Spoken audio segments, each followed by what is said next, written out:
Warning: the following content may be disturbing to some individuals. Consumer discretion is advised.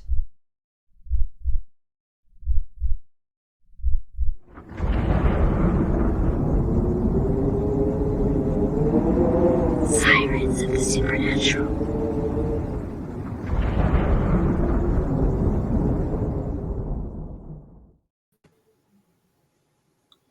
Hello and welcome to Sirens of the Supernatural, listeners.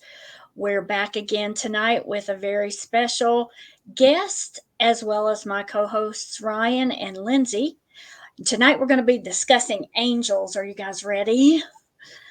I think this is a fascinating topic for a lot of people, especially around the holidays. We thought it might be nice to kind of take a break from our spookiness and do something that is still supernatural, but somewhat familiar to everyone because.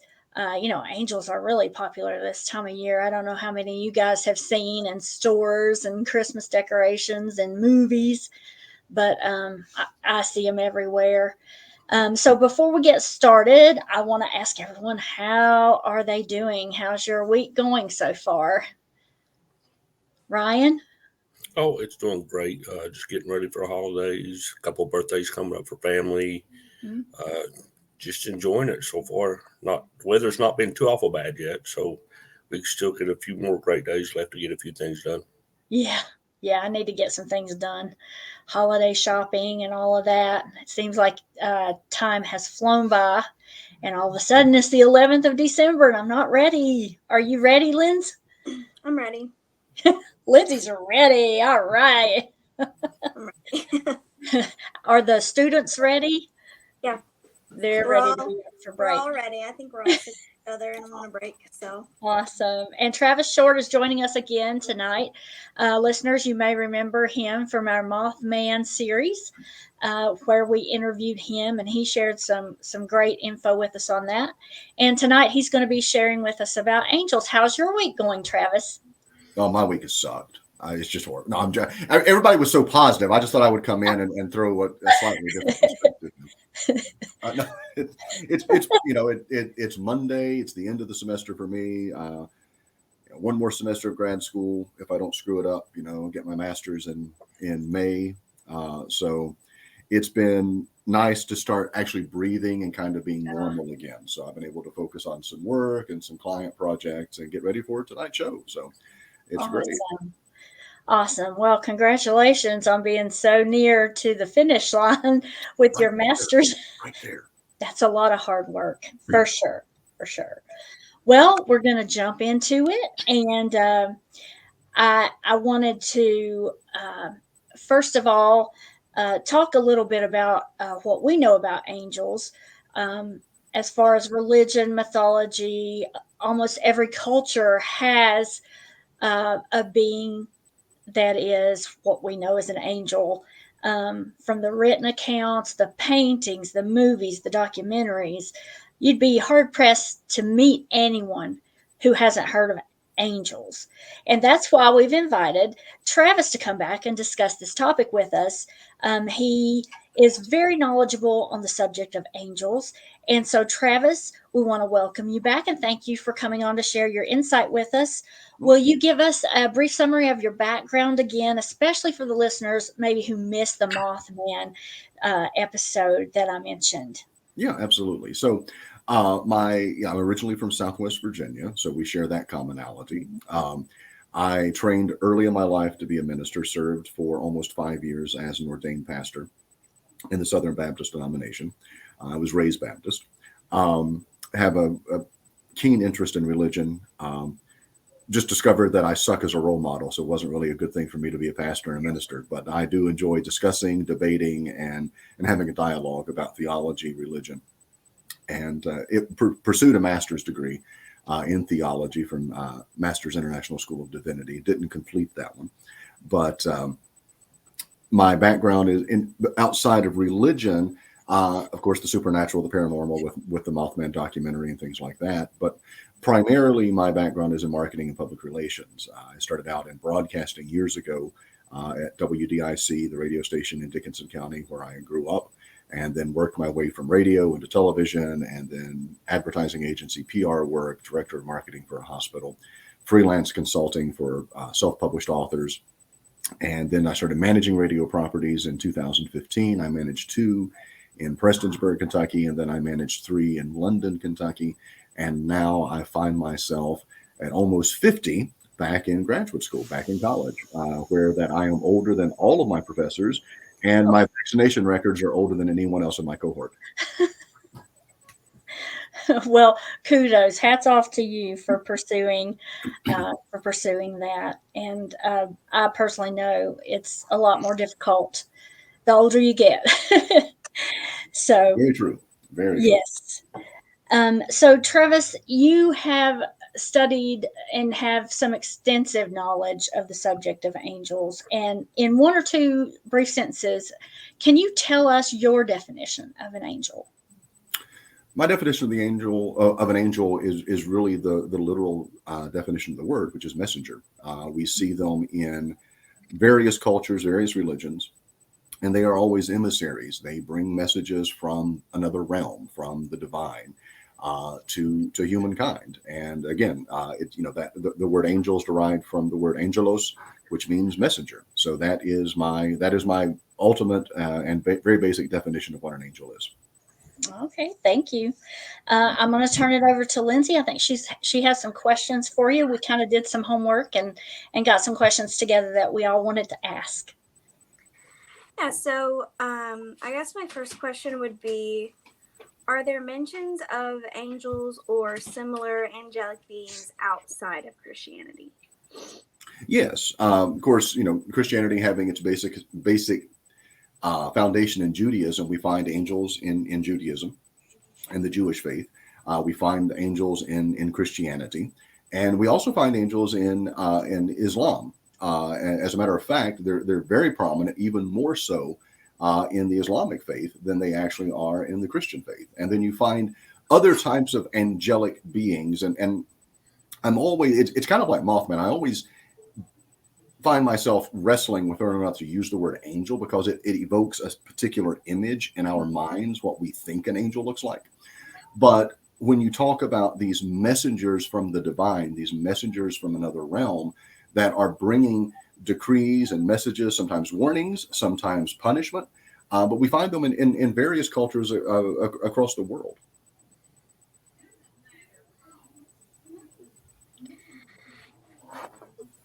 When I was doing some research, I kind of came across that for Islam and Judaism too.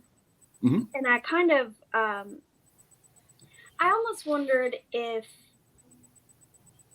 and I know we'll get there, but I almost wondered if old, ancient gods from Greek history and ancient Egypt, if those could almost be either considered angels or, I guess deities, but where they kind of look so otherworldly and kind of mm-hmm. out there, it made me think of other angelic descriptions, I guess. Yeah, I think, and when as we delve into this a little bit further, you'll find that there are some distinct similarities between fallen angels and the Nephilim and what the Greeks and Romans referred to as the Titans. So there's this really interesting kind of juxtaposition and this overlapping of these cultural views and these religious views, and they all start kind of making sense when we start taking away certain words. Again, like when I say the word angel, you automatically have a particular image that pops in your head. But if we start talking about a messenger from another realm, or as you mentioned, a deity in other cultures, then we start getting this more broad analysis of what we're actually talking about here. And part of what hinders us as human beings is our framing of a particular subject. And so, like in talking about Mothman, we say Mothman and people automatically think bug-like, insect-like, moth wings. Nothing like that was the case with the sightings in 1966 and 1967. When I say angel, it generates this image of, little fat naked babies with wings, the cherubim that people see at Christmas time. And that's as far away from the actual description of a cherubim as you could possibly get. So we have to be very careful, because we start projecting our beliefs and our understandings onto a concept and a construct because of our understanding of that word. So I think you're absolutely right. When you start looking at the ancient Egyptian gods, you look at the gods of Greek and Rome, and even in Mesoamerica, you start looking at those deities. If you don't use the word angel, you're going to see a lot of similarities. Mm-hmm. So then I guess my next question would be I guess there's that generic description of an angel with like wings. They mainly look like a human with wings, but what is the most outlandish, like crazy description of an angel / messenger that you've come across?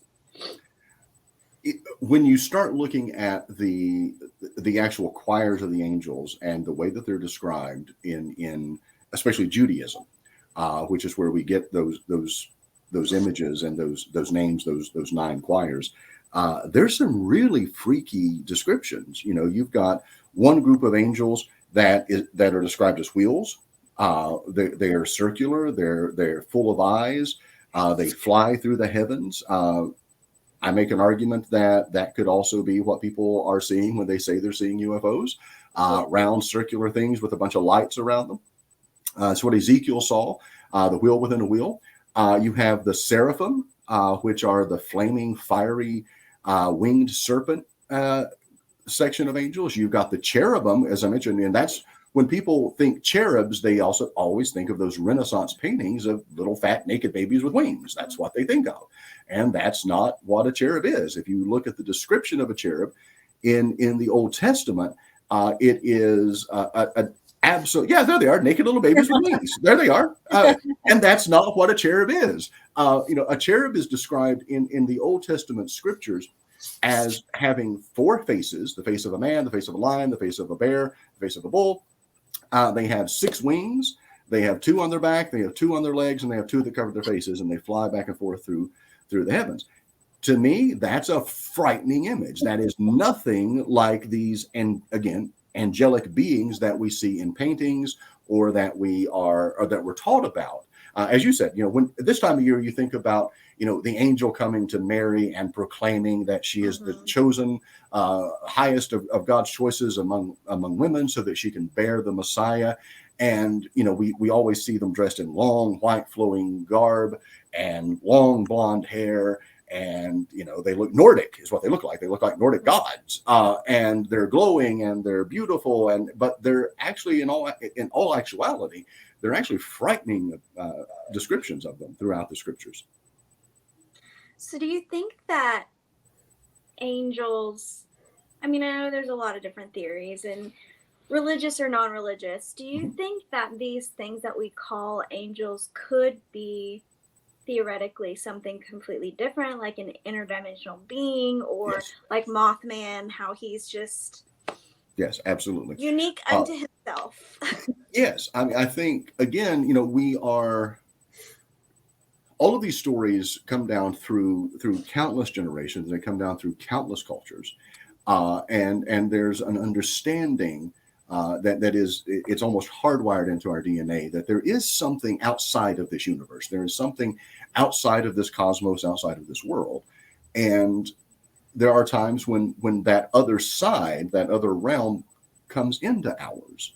And so I do believe that what we call angels, what some people call fairies, what some people call Mothman, what some people have called extraterrestrials and aliens, I think they're all interchangeable, because they are, by definition, extraterrestrial. They do not come from this planet. They come from outside of this world. Therefore, they are both extraterrestrial. They are not natural. So therefore, they are supernatural. They are not normal. Therefore, they are paranormal. So I think all of those things have to be taken into consideration if we're going to actually examine this particular topic, not solely as a religious topic, and definitely not as a Christian topic. But if we open our eyes and we're actually willing to sit down and have an honest conversation and ask the hard questions, Lindsay, like you're asking, and that I know I'm going to get hit with some other hardball questions too. So if we're able to sit down and have those conversations as adult, I think we begin to have a better understanding of some of this phenomena that's taking place around us. Well, I'm going to pass it on over to Ryan on that. That's some great info, though. Great questions too, Lindsay.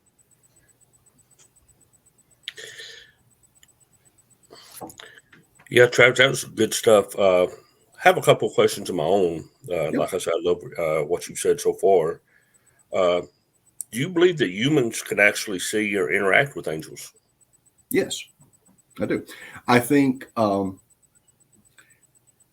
if I'm answering that from a faith-based perspective, and having grown up in the church and from a Christian worldview, I think that there are angels around us all the time. I think there are, it's like the Alabama country group song, Angels Among Us. I mean, we interact with angels all the time. Even the book of Hebrews in the New Testament tells us that, sometimes we have entertained angels unaware. We don't know that we're interacting with them all the time. So from a faith-based standpoint, yes, I do believe that there are angels everywhere. From a more grounded scientific, and I use that term loosely because I'm by no means a scientist in any form or fashion, but approaching it more objectively, I think that these interdimensional beings, like Lindsay had I think very accurately dubbed them, I think that there are moments in time when we vibrate on frequencies and levels, and I think sometimes we are more in tune with that spiritual realm, whatever you want to call it. And I think there are times when we can see and we can experience things very differently than we do in a 24/7, 365 regular run-of-the-mill life. So there are moments when those spiritual aspects of us, and whether you're Christian, you're Jewish, you're whatever faith you are, even atheist or agnostic, you have to believe that there is a part of us that is very much in tune with, whether you want to call it nature, you want to call it the spirit realm, whatever. There's a part of us that exists in another level. We all have that feeling of deja vu, like we've lived something before. We have those premonitions when we know something's going to go wrong, and sometimes we know exactly what's going to go wrong. And that, what is that, and how is that happening, and how does that impacting us and our relationship with the world that we're living in right now? But yes, to answer your question point blank, I do believe that people interact with angels on a regular basis. They just don't always know it. Okay, hey, that's a good answer. I guess it's called that, psychability, your 6th sense, ESP, something like that. Yeah, that's good stuff. But, outside the Bible, because the Bible talks about people interacting with angels, you mentioned on it with Mary and a few other things. Have you heard of anybody like recently in the past that have actually interacted and had engaged with angels? There's a story from whenever I was a teenager, a gentleman in my hometown, and he had picked up a hitchhiker, and I heard him tell this story. He picked up a hitchhiker. The guy was, filthy, dirty, and he took him to one of the convenience store gas stations there in Clintwood, and got him out and bought him some food and some drinks, and handed the items to him, and then went to pay for them, and he turned around and the guy was gone. Couldn't find him, walked out the door, couldn't see him. He wasn't walking up and down the street. He wasn't in the parking lot. He wasn't anywhere. And he believed with all of his heart that he had interacted with an angel. For the past 13 years, I have been representing as a publicist Bill Bean, the spiritual warrior. He's an exorcist, demonologist, deliverance minister, and Bill tells stories all the time about his interactions with angels, angelic beings, warrior angels, especially those angels that are engaged in spiritual warfare with demonic entities. And as far as having personal experience, those are the two that I have very intimate knowledge of, or that they've told me those stories. Now, can I substantiate either of those stories? No, I cannot. But these are two individuals that believe with all of their hearts, and still do, that they have interacted with angelic beings, messengers from God. Okay, yeah. Like I said, good stuff. There's even a song. You know what I think the name of the song. What is God? What if God was one of us? Well, yes, That's a good exactly. one. Kind of like the example you just said. We never know when we're being tested, or maybe what's in front of us. We Lots don't. of human. We don't. And that's why I actually like the definition of the word angel, which is messenger, because it actually gives us the opportunity to be angels ourselves. We can be messengers. We can do good. We can impact individuals for the positive or the negative. And I think we have to make an active choice to be a positive messenger and help people and deliver positive messages and help them through life. I am no longer a pastor. I'm no longer a minister, but I can't tell you how many times I end up in situations, professional situations, personal situations, where I end up counseling somebody, helping them through something because I've been through it. I've experienced it. I have learned, lived experience in that situation. And at that point, it's incumbent upon me to take what I have learned and tell them. I'm not trying to live their life. I'm not telling them what to do, but I can tell them what has happened to me, the mistakes that I've made, the choices I've made, the good, the bad, the ugly. All of it gets laid out there. So I think you're right. What if God were one of us? Well, God kind of is one of us. Yeah, and like you said, the gentleman he talked to that could have very well been an angel. And he's just testing him to see if he's going to do the right thing. Exactly. Another quick question before I turn it back over to Rhonda. Have you heard of any angel interactions here on Earth that's been proven true, or maybe they haven't been able to prove it false? Have you heard or come across anything like that? I can't say that I have. Answering both questions the same way, I can't say that I have heard of anything that has been substantiated as angelic, but I also haven't heard of any stories where that they have been proven false. Like I said, the interesting thing about angels, messengers, is they are like any other supernatural paranormal event. They are very real to the person that's experiencing it. I have been in haunted locations and I've been with people and we've all experienced the exact same thing. We've heard the same thing. We've seen the same thing. We felt the same thing. And it was very real to us. We've taken people back. And this happened in Point Pleasant. We took a bunch of people back with us because we told them about all this weird stuff that had happened to us and we wanted them to experience it. Nothing happened. They didn't hear anything. They didn't see anything. They didn't experience anything. But for us, it was very real. We had experienced it. People who see UFOs interact with extraterrestrials, the people who saw Mothman, the people who see Bigfoot, the Loch Ness Monster, it's very real to them. Does that mean it's not real?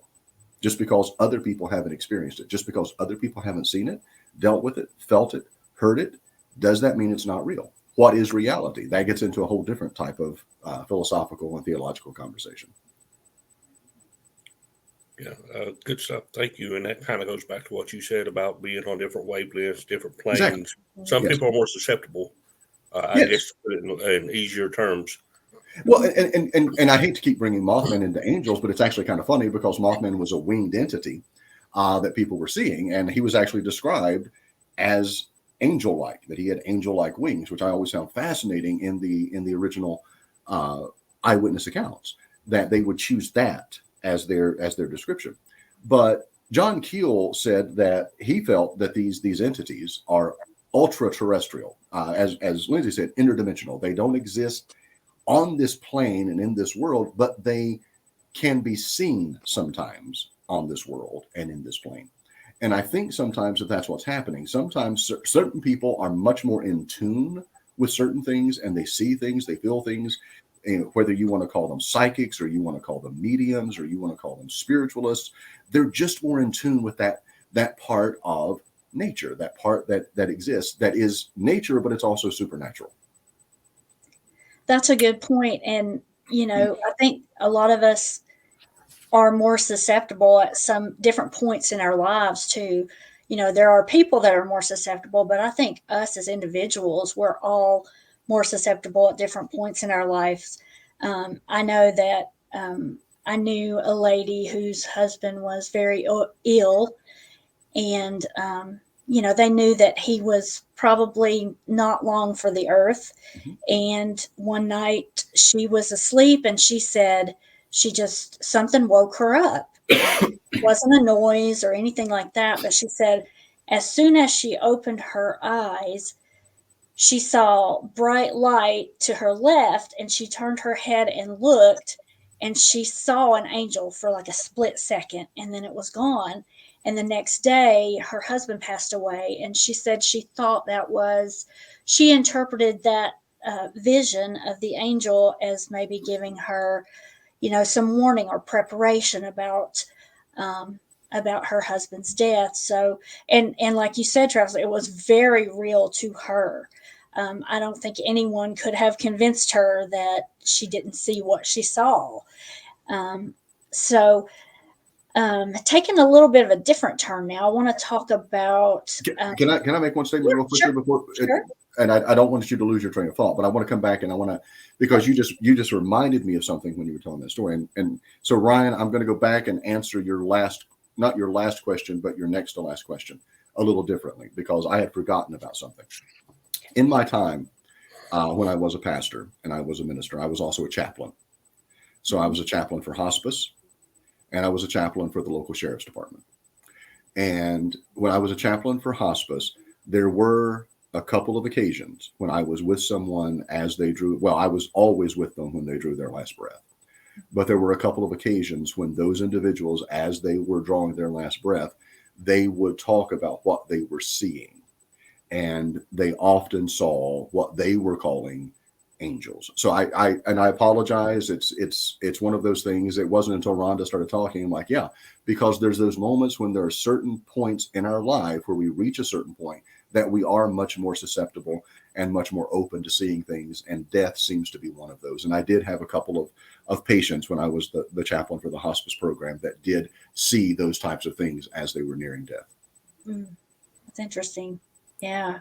And I imagine anyone who works in hospice could tell numerous similar stories like that. So thank you for sharing that. According to the Bible, as we're talking about it, it speaks of different ranks of angels, like a hierarchy, but only 3 angels are mentioned in the scripture, and that's Michael, Gabriel, and the fallen angel Lucifer. Mm-hmm. But the book of Enoch goes into a lot more detail and mentions the names of 7 angels. Yes. Who and some are considered archangels. And so you mentioned before the choirs of angels. Mm-hmm. That separation. And so what I had found in my research was, and I never thought about that, you hear about choirs of angels, but I would always think like choirs of angels are singing choirs, angels, right? Singing messengers, right? But within these ranks, these groups, I found that the 9 categories or choirs of angels were first the seraphim, the cherubim, and the throne angels, Mm-hmm. and then under that the dominions, virtues, and powers. And then under that, the principalities, the archangels, and the other angels. So I always thought an archangel was like the tip top, right, ranking angel. But I found that wasn't necessarily the case. Can you talk a little bit about the different ranks of angels and their different jobs, I guess? Yeah. I mean, it's funny because, you mentioned principalities, you mentioned dominions, and you mentioned powers. And those terms are actually used in the New Testament. Mm-hmm. The Apostle Paul talks about it. We wrestle not against flesh and blood, but against principalities, against powers, against rulers of darkness in high places. And so therefore we actually do have reference to those choirs, just Mm-hmm. not broken down the way that you just broke them down. So they are there. And you were mentioning, we do think of the archangel, the archangel Michael. He's the one that cast Lucifer out of heaven. But really, the archangel are really kind of foot soldiers. If you're thinking about it in a military kind of way, they're soldiers. That's what they do. They're there to fight and to protect and things like that. The highest level of the angels, as you mentioned, was the seraphim, and that is actually the class that Lucifer was part of, and he was the angel that supposedly overshadowed the throne of God. He was the one that was over the seat where Yahweh actually sat, which is what produced in him, according to Christian theology, the desire to actually have the throne. He was protecting it. He was hovering over it. He wanted it. He had that pride. The cherubim are kind of, they're really kind of the messenger angels. So when we hear about, Gabriel and some of the messenger angels that are coming, we're really talking about the cherubim who are coming to give these messages to individuals. So it's the wheels. They're actually. I'm trying to remember. Hang on just one second. I've got a document with they are the Ophanim, which are the wheels, and they are God's chariot. They are, how God moves among the heavens, because again, when we start looking at the choirs of angels, we also have to look at this concept that there's not just a heaven. There are, at one point there were 10 levels of heaven. Then that's where we get the term, you're living in seventh heaven. There's this higher level of heavens, which is where the highest level is where God himself lives and reigns, and then he traverses the other 6 levels of heaven, and he uses those wheels as a way to travel between those different levels of heaven, which are above the earth. And then eventually, at some point, we got to the point where that there are 3 heavens. There's the sky that we see, there's outer space, and then there is the heaven where God and all of the angelic beings dwell. Now, if you look at Islam still teaches, as does Judaism, about seven layers of a heavenly realm. So each of these choirs exist in one of those realms, and they each have a certain dominion. They have certain power in certain places. That's why it's very important when we start looking at the names. As you mentioned, the Book of Enoch talks about these. He names seven angels. And if you look at the name of each of those angels, and I don't have them in front of me, but they all end in EL, they all end in L, they all are an emanation, they're all an extension of God himself. They are an extension of Yahweh or of Elohim. And actually Elohim is technically one of the Jewish classes of angels, the sons of God. They're down near the archangels. They're one of the more basic levels of angels. So they each have, when you talk about principalities, according to theologians, the principalities are angels that are assigned to certain geographic locations. They are assigned to a particular domain that they are in charge of. So every town, every state, every country, every continent would have its own principality, and each of those principalities would vary based on the geographic location. But that's where that term comes from. So the way that it works out is, like I said, it's very militaristic, quite frankly. They're it's like having a sergeant, a corporal. You can tell I've never served in the military because I don't know what all of the ranks are. But you get what I'm saying. Yes, thank you. It's really interesting as you're comparing the Book of Enoch, the Bible, what Islam believes. Now, outside of Christian theology, do the angelic beings or entities have rank like we find in the Bible? Are there mentions of that in other cultures? They do, and actually in Islam, you find that angels play a much more prominent role in the Islamic faith than they even do in Judaism and Christianity. It was the angel Jibril, who is the Islamic version of Gabriel, that brought the Quran to Muhammad, and it was he as the messenger who delivered the message that became the Quran. And angels there become very, very prominent in the Islamic faith. And you have it's not just angels, but then you get this whole idea of the jinn, the genies, which are also the spirit beings that have been created by Allah in the Islamic faith that are wreaking havoc with humankind. They're not demons, they're not angels, they're a totally different type of spiritual being that is integral to the Islamic faith, but they're kind of we wouldn't call them angels. We don't call them demons. Actually, we would call them demons. Christianity would call them demons, but Islam doesn't view them that way. They view angels, they view the demonic forces, and then they view the jinn. And the jinn can be good, they can be bad, or they can be totally neutral. And so it's a very interesting type of theology when you start looking at the way the Islamic faith looks at these messengers, these angelic beings. That's very interesting. It makes me want to dive a little deeper there.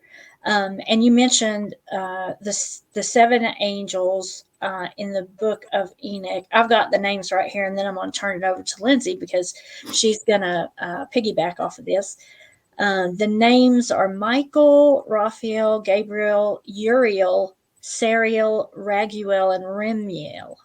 So we know Gabriel and Michael are mentioned in our, in the Christian Bible too. So Lindsay's going to take it in a little bit of a different direction with her question.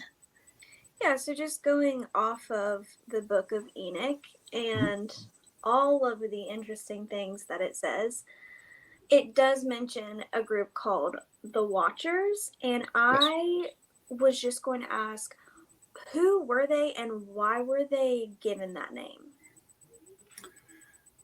Oh, that's probably a show in and of itself, but I'll try to give you I'll try to give you the abbreviated, annotated version of that.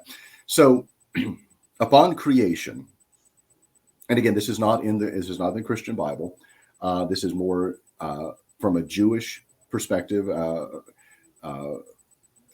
The Jewish oral tradition and some of the Kabbalah writings and some of the historical writings that didn't make it into the Septuagint or the first 5 books of the Bible. But in Jewish tradition, upon creation, God established watchers to watch humanity, to watch over his creation. Therefore, those angels were called the Watchers. Some of those watchers remained pure and some did not. And there's a group of those watchers that were watching mankind, and they began to lust after female women, and they began to have sex with them, and they began to produce an offspring called the Nephilim, which were the giants of old in the Old Testament, possibly the Titans of Greek and Roman mythology. But those watchers that fell from grace, they fell from that puritanical kind of role that they had to just watch mankind and not be involved with mankind. Those that became involved with women and produced this offspring of inbred individuals, the Nephilim, which actually the term Nephilim is the root word comes from a Jewish word which means abortion. It means something born out of time or something that isn't born at all. And so those watchers that did that, those are the fallen angels. Those are the angels that have been cast to hell along with Lucifer. But they're not the ones that were part of the rebellion in heaven. They were cast out for a totally different reason. And in the book of, I think it's the book of James, it might be the book of Jude, I can't remember right now. Been a long time since I've done the whole pastor thing. But there's a passage that says that these angels are held in chains of everlasting darkness underneath the earth. And that's exactly what what happened to the Titans in Greek and Roman mythology. They were a race of supernatural beings that were brought into servitude, and they were chained underneath the earth in what is called Taurus, which is not hell, but it is an abyss, this deep pit where that they are chained to this day. So that is not an abbreviated answer to your question, Lindsay. I'm sorry that got very long. That's okay. That's okay. It's really interesting. It really is. So is Hades the same kind of thing too? Interesting, because Hades is both a place and a person in Greek and Roman mythology. It is a place, but it is also the ruler of that place. Hades rules the realm of the dead. So when you get into, especially, Christianity, we have heaven, we have hell. Judaism, they have Sheol, which is a place of the dead. It's neither heaven nor hell. It's just where the dead go. It's kind of like Valhalla for the Vikings. It's just an afterlife. And then you have this, and that's where in the New Testament, there's a story that Jesus tells about the rich man and Lazarus, and the rich man ends up in hell, and Lazarus ends up in a place called Abraham's bosom. It's not heaven. It's this other type of paradise, and that was one of the things that's always been pointed out theologically. When Christ was dying on the cross, he told the thief, he didn't say, "You'll be with me in heaven."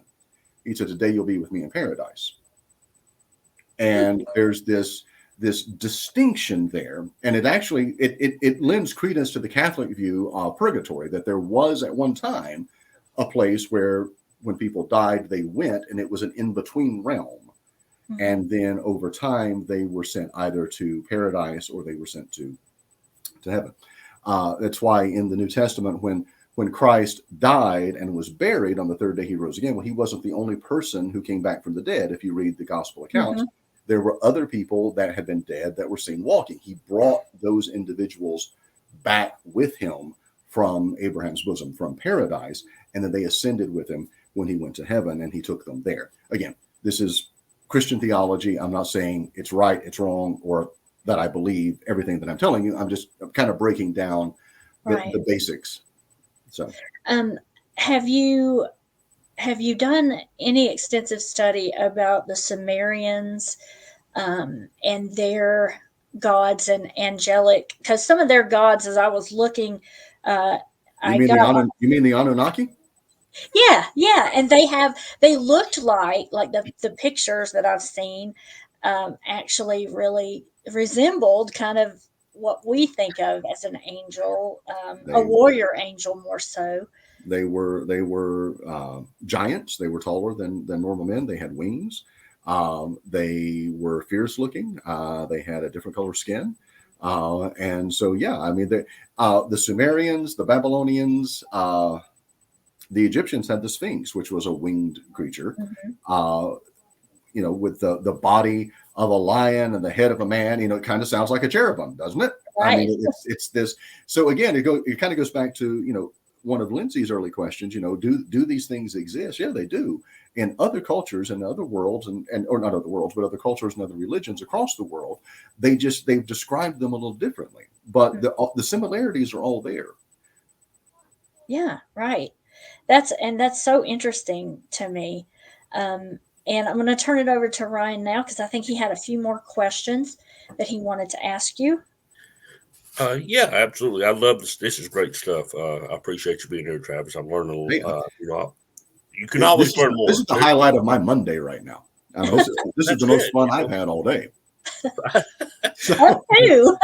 You touched on some things I never really thought of before. Different perspective, things like that, and it kind of makes me want to piggyback and kind of go into a different type of question, like the host of the unnamed angels, like you mentioned in the Bible. Some messengers, others only to minister and worship God, others warriors, like you mentioned, fighting against enemies of God's. Both were here on earth and in the spiritual dimension. So are there such a thing as like guardian angels, and do they get assigned to like guard actual people?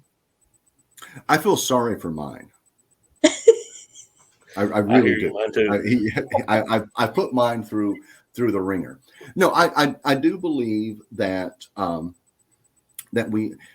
there is a train of thought that the moment that an individual is born, they are assigned an angel to watch over them, and that angel follows them through life. And I personally can say this: I've never seen my guardian angel, and I would not even claim that, but I can tell you from my own experience that I have lived through things I should not have lived through. I have had car accidents. I have had my face kicked in. I have had, there's the list of things that have happened to me, especially in the past 16, 17 years. there are things that I should not have lived through. I've got a friend, as a matter of fact, who's an atheist, but she told me one day, she's like, if I were going to believe in God, she goes, you would be what made me believe in God, because there is no reason that you should be alive. You're not wrong. You're not wrong at all. But I do believe that, if we're talking about, again, Ryan, if you're talking about my faith-based answer to that question, my faith-based answer is yes. I do believe that we all have a guardian angel that is assigned to us. And I do believe that they do take care of us. They do watch after us. If you're asking me from the supernatural, the paranormal standpoint, yeah, I think there's something out there that is taking care of us. And now that also opens up this whole can of worms. Well, what happens if somebody gets killed? Was their guardian angel not looking after them? Was their guardian angel not on duty at that point in time? So my personal faith-based answer is I do believe that we all have one. Some of us might have more than one. Maybe I have more than one. I don't know. Maybe there's more than one watching out for me. It's possible. I totally agree with you. I mean, I feel sorry for my guardian angel as well. I do. Sometimes you get frustrated because, like I said, you're stuck in traffic, or you get stuck in a traffic jam, you're running late, and then you drive by an accident that would have been right where you'd been at, or something like that. And you're like, yes. And I'll give you an example. I was on campus at East Tennessee State University several weeks ago, and my plan was to leave at 3:00 and to get on I-26, headed back to Virginia. It was my last day of class. I was going to have a long weekend. I didn't get to leave until like 3:30, 3:45. I got held up having a conversation in the department where I'm doing my graduate assistantship. I got on I-26, I'm driving, and traffic is at a standstill. And it's not just, westbound, which is taking me back to Virginia. It's eastbound. Both directions of I-26 totally at a standstill. There had been a horrible accident that had blocked traffic on both sides of I-26. Now, had I left campus any earlier, that could have been me. And so I was, in my mind, when I'm leaving campus 45 minutes late, I'm pissed because I had all these things I wanted to do. But when I get on the interstate and I realize I'm stuck in traffic because there was an accident, then I start thinking, yeah, but if you had left when you wanted to, you might not be alive. Mm-hmm. So did I not leave on time because, somebody just wanted to have a conversation with me? Or did some type of supernatural intervention take place by my guardian angel that kept me from getting on the interstate at that particular time because I might have been involved in that accident? That's good. I'm glad you're here. I'm glad Me that too. you wasn't that. Me too. I've been told many times, something was definitely looking out for you, Mm-hmm. So I'm sure you feel the same thing. I do. And, but then again, the rational part of me goes, well, what about those people that were on the interstate? What didn't stop them from getting on the road at that point in time? And we could drive ourselves crazy asking that question all the time. Because those are the what ifs. But that, to me, that was like, okay, something kept you from getting on the road when you wanted to. And it kind of reminds me of that. There was a country song years ago when I first started in radio back in the early 90s. God, that's a long time ago. I just realized it's like 32 years. But Garth Brooks had a song, Unanswered Prayers. I thank God for unanswered prayers. And I think sometimes that's kind of what we're talking about. Sometimes we don't always get what we want because what we want is not the best thing for us. And sometimes things happen that we don't even know about, and we don't know why they happen, but they do because that's just the way that things are working out for us. And it kind of goes back to, again, there's a passage in the book of Romans 8:28, and we know that all things work together for good to them that love God, to them who are the called according to his purpose. And actually, if you guys ever watched the TV show Manifest, that was what the entire show was based around. That all 4 seasons were based around that passage in Romans 8:28. That we don't always know what's happening around us, but we need to have faith that what is happening around us is happening for our good. And that leads right into your next question, Ryan. Yeah, absolutely. I was excited because this I, is like that was not planned, but I'm glad it worked out that way. yeah. Hey, perfect. I mean, this has been going smooth, and kind of to go back with what you say before I get into my question. Whether it be biblical or whatever, I believe there's a time and place for our demise, right? Just like the Mhm. Bible says, there's a time for everything. So maybe it was that person's time and not yours. Exactly. I've been in situations when I worked in the prison system where it was just me. I had a radio, no nothing, and then you got 100 inmates out. Yep. I had a gentleman come up to me one time, an inmate, and he said, Officer McCoy, he goes, aren't you scared? I said, scared of what? He said, well, just you and there's 100 of us. He goes, are you afraid to go home? I said, well, that always crosses your mind. I said, but I believe there's a time and place.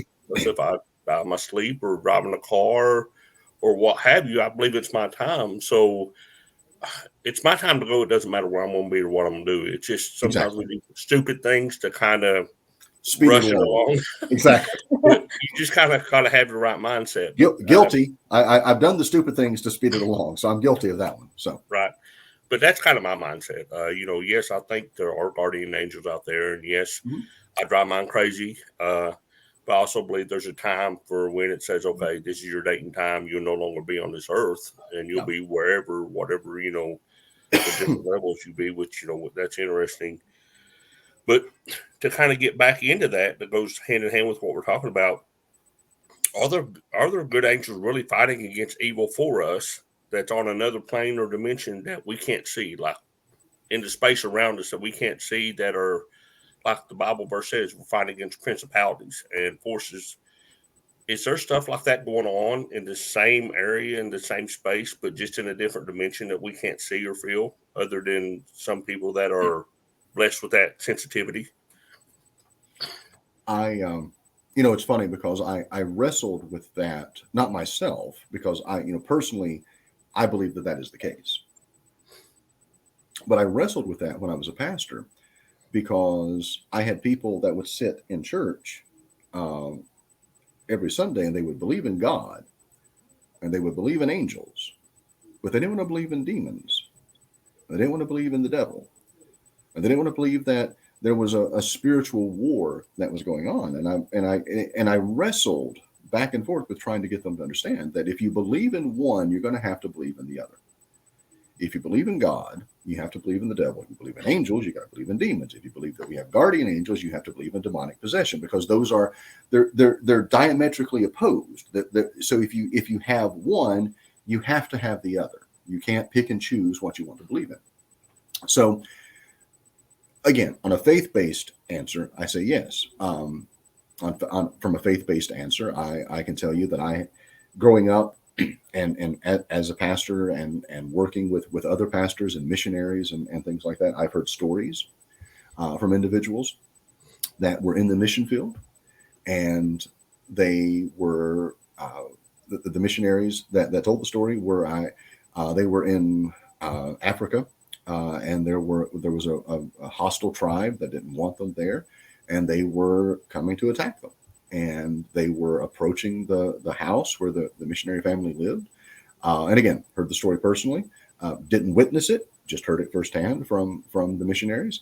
The tribe, the hostile tribe, approached the house and the property, and they turned around and ran screaming from the property.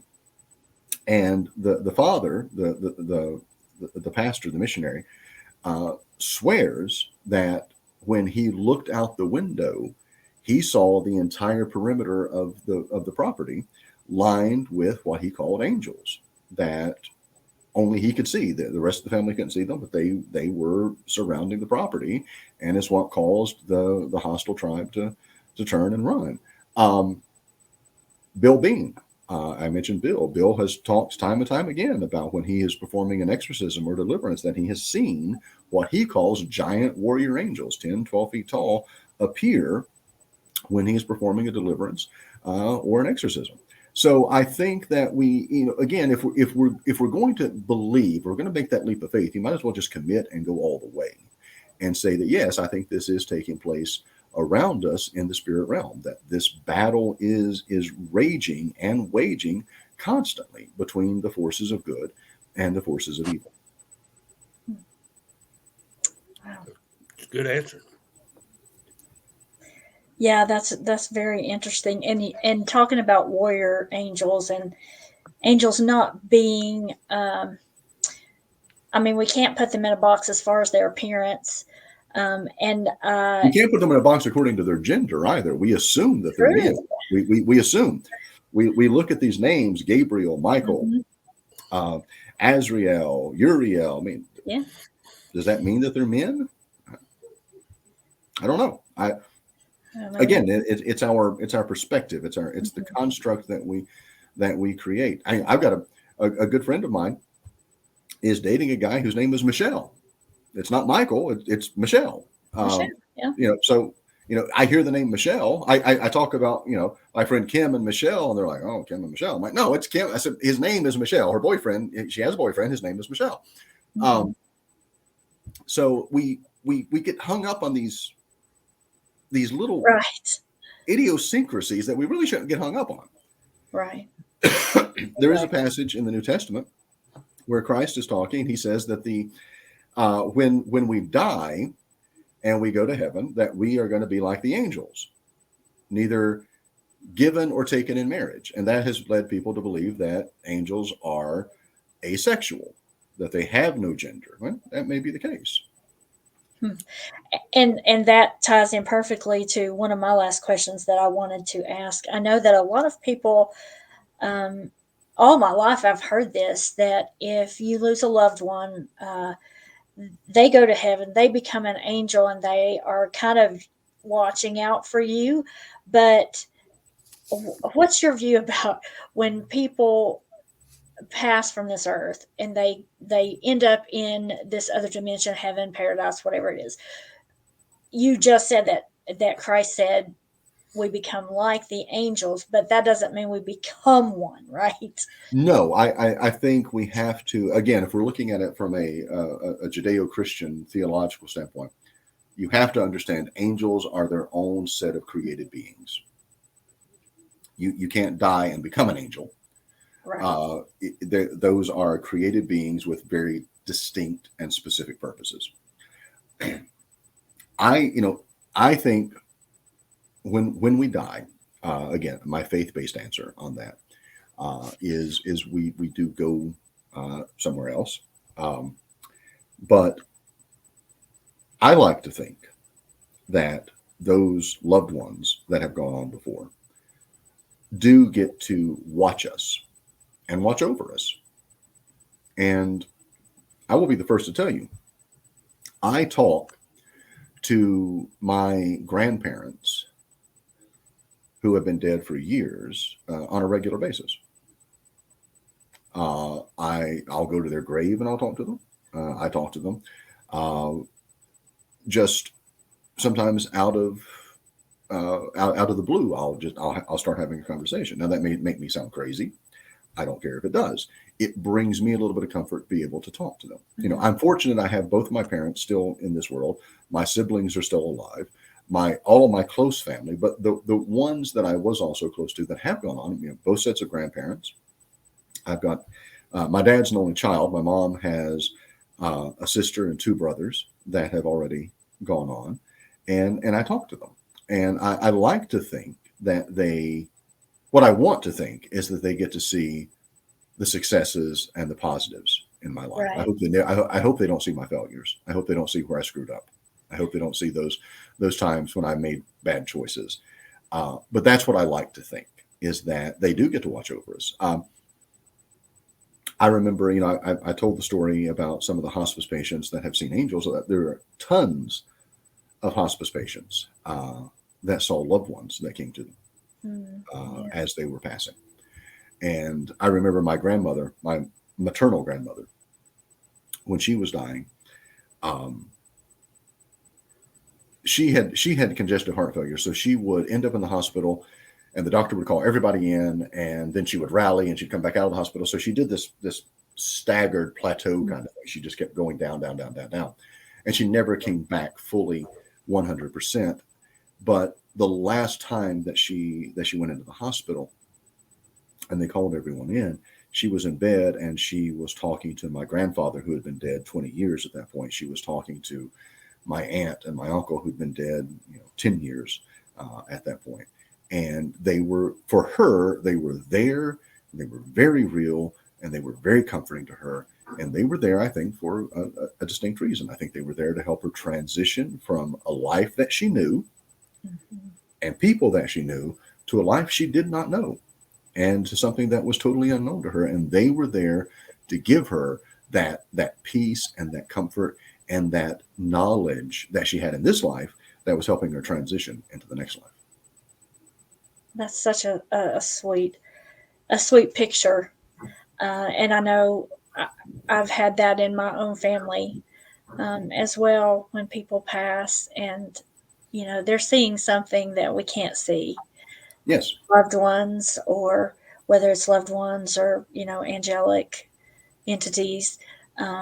Every time I think about the word angel, ever since I was a little girl, it has given me comfort. And I think part of that is because my grandmother had a painting on the wall, and I believe our producer has this in the imagery for tonight, and that we're going to share on social media. But it's a pretty popular painting, and it shows these children walking across a bridge. Yes. And the guardian angel is there with them, watching over them.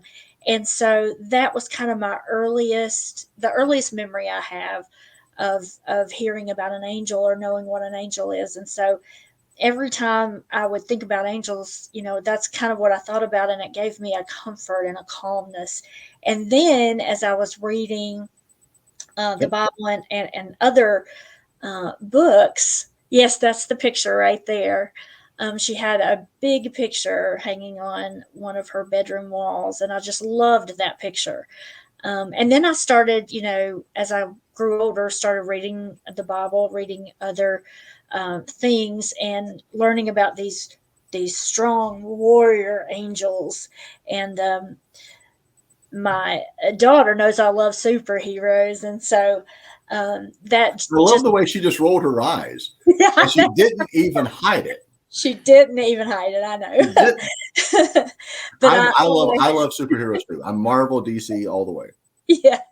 So I pictured them as, something different as I grew older, more of a, take care of business kind of superhero entity. But all of the things that we've discussed here tonight have been so interesting. And I think a lot of it has been things that probably our listeners don't think about. We don't think about on an everyday basis. But I wanted to ask Ryan and Lindsay if they have any other questions that maybe have come to mind since we've been talking before we, say goodbye to Travis and our listeners. I want to make sure that you guys don't have anything else. You say goodbye to Travis, you make it sound like he's never coming back again. Like you know something that I don't know. No, I mean for tonight. I need to know, Rhonda? Not at all. Just for tonight. I do. I was going to ask, out of all of your research on this topic, what is the most interesting piece of information or story that you've come across? Oh, wow.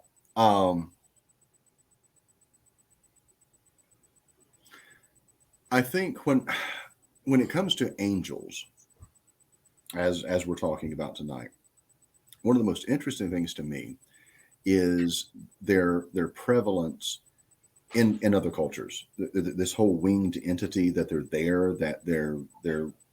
they're always messengers. I mean, even in Mesoamerica, when you look at the Aztecs and the Mayans, they had Quetzalcoatl, who was the winged serpent who brought knowledge. There's this.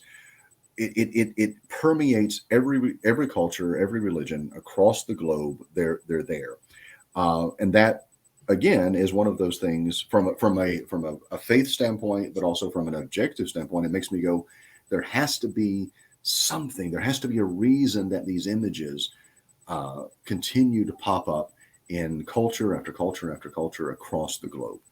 Another thing that I find extremely interesting, especially at this time of year, as Rhonda pointed out, It seems to be the one time of year we can talk about angels and nobody gets offended because they're everywhere. They're on trees, they're on cards, they're in movies. It's a Wonderful Life, one of my favorite. One of my favorites about an angel that not too many people know is The Bishop's Wife with Cary Grant and David Niven. It was remade back in the 90s as The Preacher's Wife with Denzel Washington and Whitney Houston. Mhm.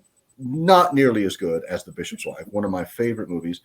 Angel comes down to help this bishop who is struggling with his marriage, but he's also trying to build a cathedral. And the angel, Dudley, helps him figure out what it is he wants most in life. It's a Wonderful Life. You have Clarence, the angel that helps George Bailey understand that his life is worth living after all. And angels appear in movies all the time. Michael with John Travolta. You have the movie Legion, which deals with Michael and Gabriel and Lucifer. You have the movie Here Comes Mr. Jordan with Claude Rains back in the 1940s.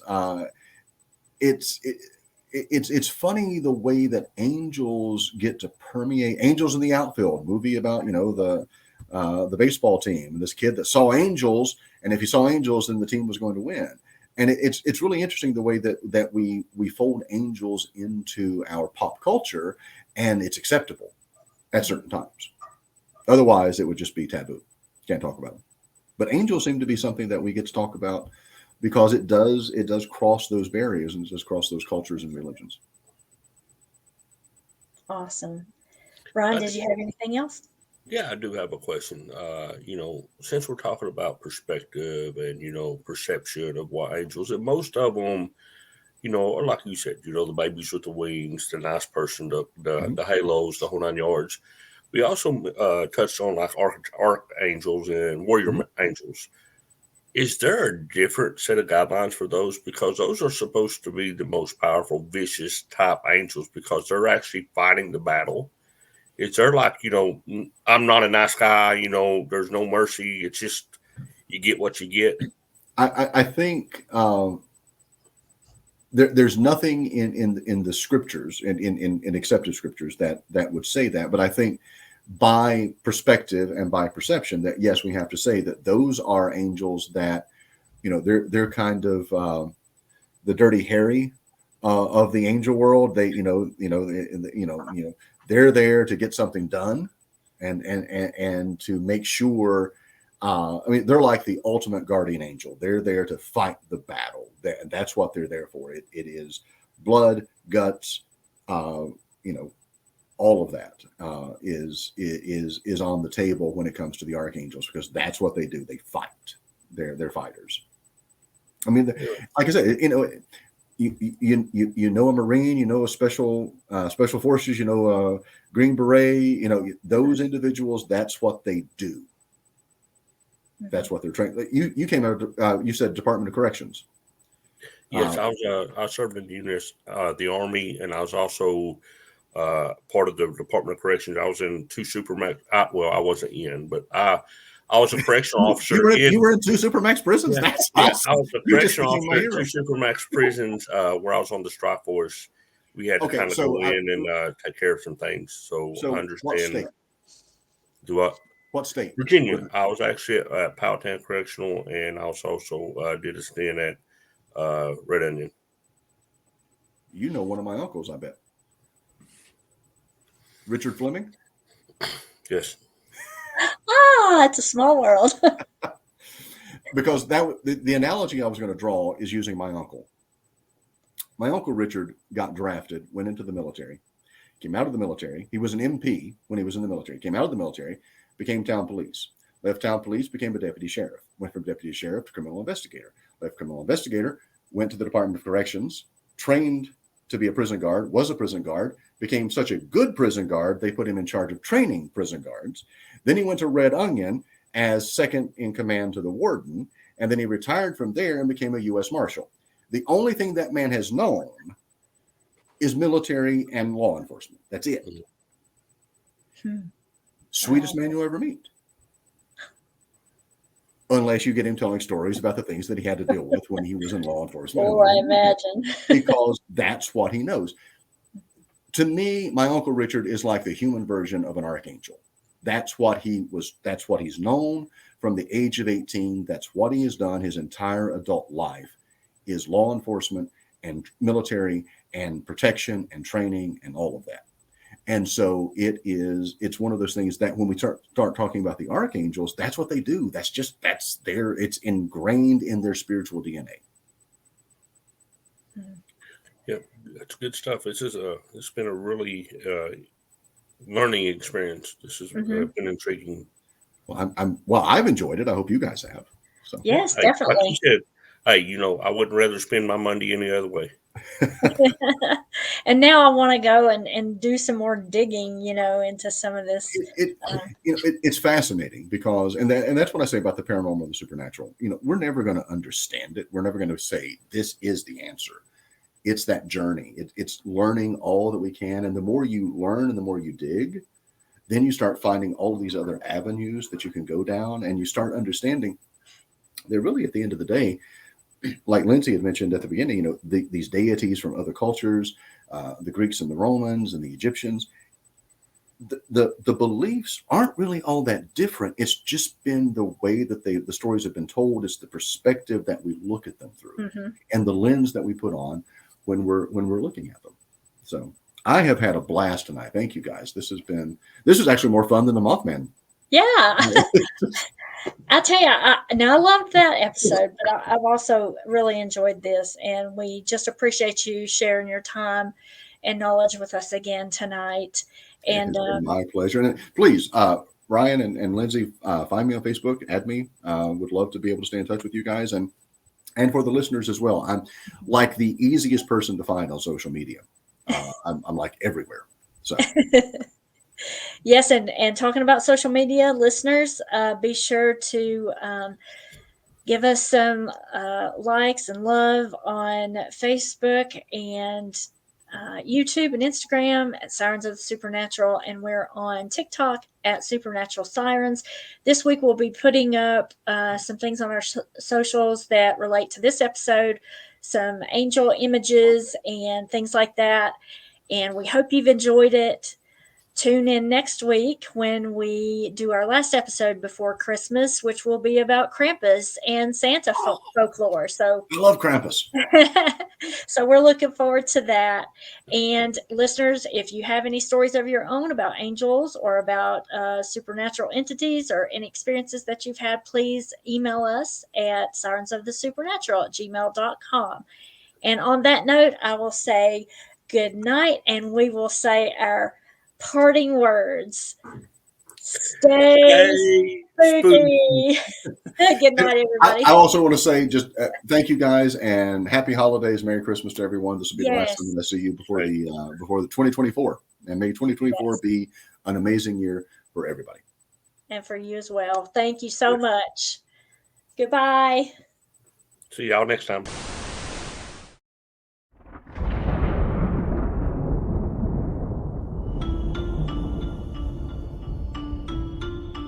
Do all naughty children get coal for Christmas? According to folklore, some get much worse. But don't be scared. Join us for a special holiday episode on Friday, December 22nd, where you'll get a lighthearted take on Krampus and other legendary figures associated with Christmas. Don't you dare miss it. The Sirens of the Supernatural podcast can be found on Spotify, iTunes, Amazon Music, and all other major podcast platforms. Join us each week for more spookiness. Also, please join us on Facebook, Instagram, and YouTube at Sirens of the Supernatural and on TikTok at Supernatural Sirens. Do you have a spooky story that you would like to share? Email them to us at sirensofthesupernatural@gmail.com.